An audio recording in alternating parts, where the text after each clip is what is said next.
Қайырлы күн достар, қалдарыңыз қалай? Бүгінгі күнге сәттілік тілеймін.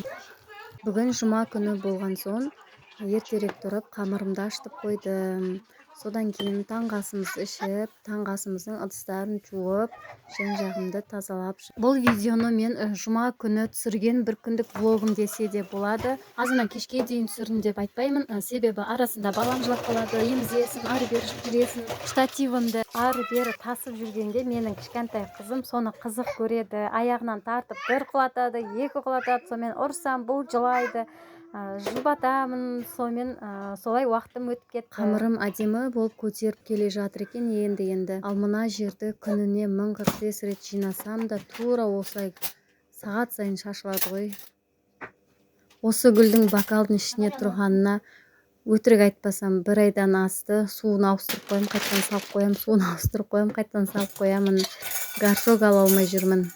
Сәл кішірек средний горшок керек, одан кейін өскен сайын дәу горшок отырғызып тұру керек екен ғой бұларды да. Бұл гүлге де қолым жетер деп суын ауыстырдым да қойып қойдым. Міне бұл жерді де осылай жинап тастадым. Бұл енді 1-2 сағатқа ғана жетеді. Осылай бұл қызда маған жабысып, ары көтер, бері көтер дейді. Етегінен жабысып алады, сонымен кухняға апарып алдына мысығын беріп отырғызып қойдым.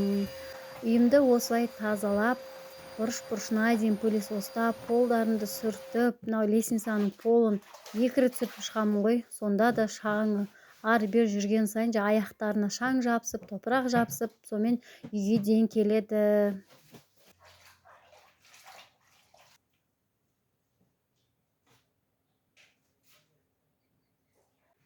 Осылай үйді тез-тез жинап тастадым, таза ауасын кіргізіп алдым. Осы уақытқа дейін қамырым да көтеріліпті, әдемі болып.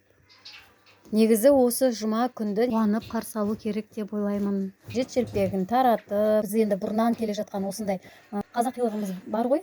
Мен өзім бұрын қаланың микрорайонында өскен кезде, кішкентаймыз, ол кезде барлығымыз есік алдында ойнап жүрген кезде орамал тағып, үлкен әпкелеріміз шығып, қолында тарелкесі бар, жет шелпегі бар. Сол кезде барлығымыз жүгіріп бір шелпек алатынбыз. Барлығымыз қуанып, мәз болып сол шелпекті жеп алатынбыз. Білетінбіз каждый жұма сайын, что шелпек тарататын, соған дайын жүретінбіз ғой. Сондай нәрсе негізі қалып бара жатқан сияқты. Бірақ сонда да жұма күні міндетті түрде емес, қолдан келгенше, енді мүмкіндік бар болып жатса, негізі қамырыңды ашытып, пісіріп, исін шығарып, таратып бергенде тұрған ештеңе жоқ деп ойлаймын. Керісінше ол жақсы нәрсе.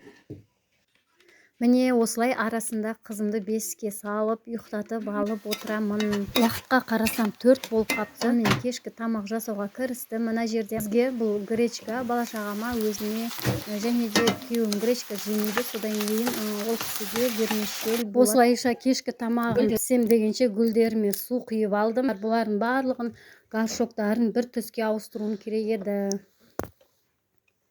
Қалаға бір шыққан кезде, ойда бар кезде горшоктарымды ауыстырып алуым керек.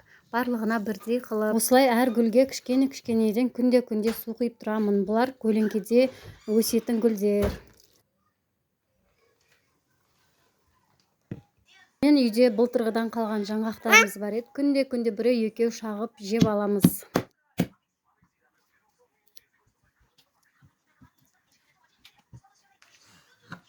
Кешкі тамағымызды ішіп алып, далаға прогулкаға шықтық. Дала жел, боран болып жатыр екен. Сонымен үйімізге кіріп кеттік. Сіздерге осы видео ұнап жатса, ең бірінші подписация етіп, лайк басып, міндетті түрде комментарий жазуды ұмытпаңыздар. Сау болыңыздар.